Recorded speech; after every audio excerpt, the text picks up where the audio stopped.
కోనల్లో కొమ్మల్లో ఉయ్యాలుగేసి ఆ కొమ్మల్లో పళ్ళన్నీ రుచి చూసి ఆ పళ్ళల్లో మైకంతో మోహం కమ్మేసి చలిగా గిలిగా తొలిగా త్వరగా అటుగా ఇటుగా మరి నువ్వే నాకు ముద్దిస్తావని తడివేదాలు ముద్దిస్తావని నమ్మడానికి ఎంత బాగుందో నీకోసం రెక్కల గుర్రం ఎక్కి వస్తానని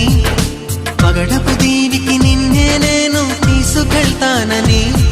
ఇక ఏనాటికి అక్కడే మనము ఉంటామని